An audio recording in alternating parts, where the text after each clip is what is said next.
Shiloh by Phyllis, Reynolds, Naylor. Chapter 10. Dad's beside me, holding the flashlight up to Shiloh's eyes. Shiloh's still alive. This Judd Travers dog? I sit back on my heels and nod, wipe one arm across my face. Dad looks around. Take those gunny sacks over there and put them in the back of the Jeep, he says. And then, still holding the flashlight in one hand, he slips his arms under Shiloh and picks him up. I can see Shiloh wince and pull back on his leg where it hurts. The tears are spilling out of my eyes, but Dad can't see him in the dark. He can probably tell I'm crying, though, because my nose is clogged. Dad, I say, please don't take him back to Judd. Judd'll take one look at Shiloh and shoot him. Take those gunny sacks to the Jeep, like I said, Dad tells me, and I follow behind as we go down the hill. I keep my mouth open to let the breath escape, crying without making a sound, just like Shiloh. Ma's watching from inside, the screen all covered with June bugs where they'd been buzzing about the light. Darlin's up, standing there in her nightshirt, watching. What is it? What's he got? Darlin says, pestering Ma's arm. A dog, says Ma. And then she calls out, Ray, is it alive? Just barely, says Dad. I put the gunny sacks in the Jeep, and Dad carefully lays Shiloh down. Without waiting to ask, I crawl in the Jeep beside Shiloh, and Dad don't say no.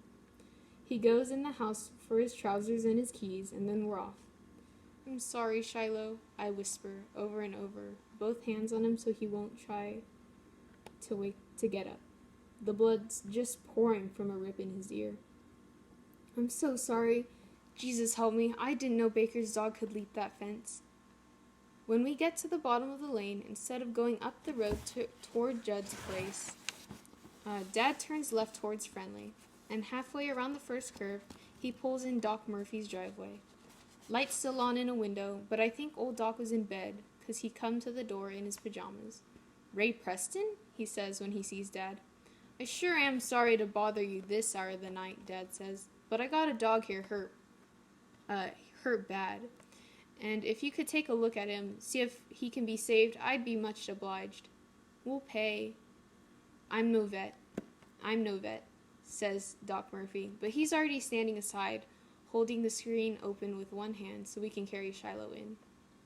The doc's a short man, round belly, don't seem to practice what he preaches about eating right, but he's got a kind heart, and he lays out some newspapers on his kitchen table. I'm shaking so hard I can see my own hands tremble as I keep one on Shiloh's head, the other on a front paw. He's sure bleeding good, I can tell you that, Doc Murphy says. He puts on his stethoscope and listens to Shiloh's heart.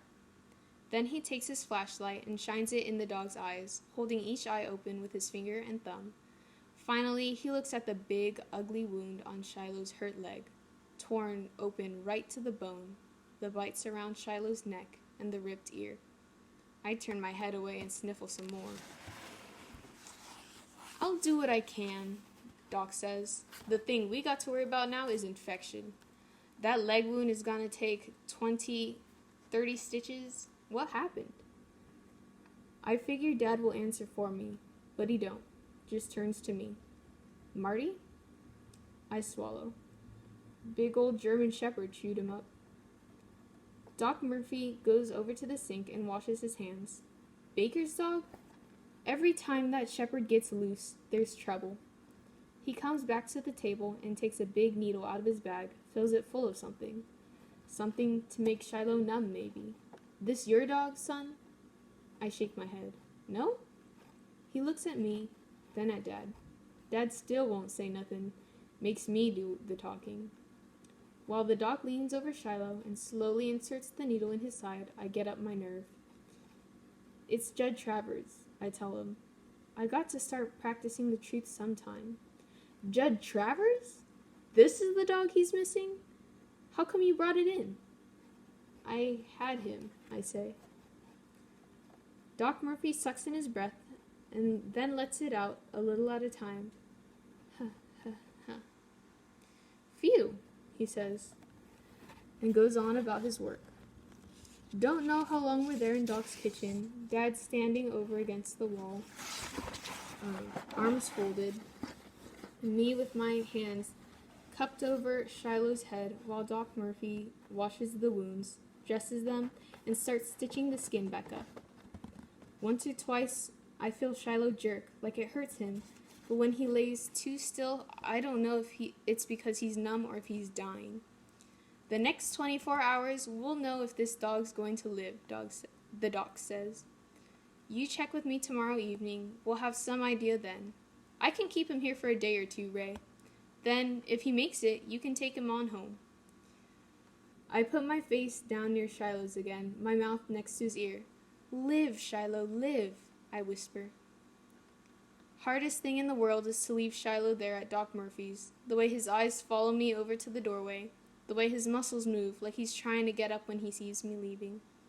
Second hardest thing is to crawl in the Jeep with Dad afterward.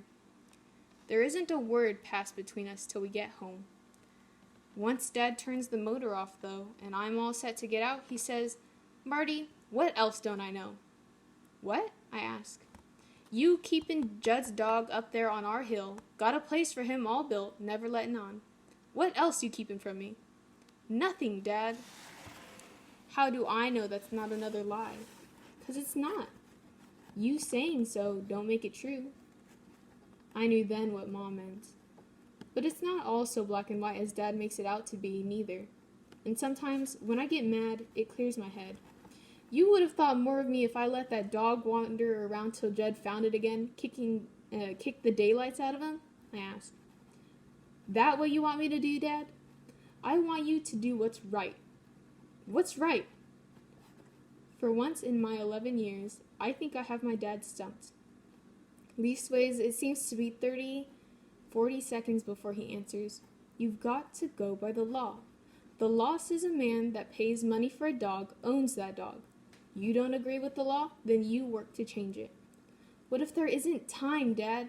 Shiloh could be dead by the time somebody looked into the way Judd treats his dogs. Dad's voice is sharp. You think Judd Travers is the only one around here hard-hearted towards his animals? You think he's the only one who starves them or kicks them or worse? Open up your eyes, Marty. Open your eyes. Then Dad half turns in his seat, back resting against the door, facing me. How many times have you walked up to the school bus and seen a chained-up dog in somebody's yard? How many times you ever put your mind to whether or not it's happy, its ribs sticking out like handles on the sides? Suddenly, you're face to face with a dog that pulls at your heart, and you all at once want to change things. I swallow. There's got to be a first time, I answer. Dad sighs. You're right about that, he says. I'm pushing my luck, I know.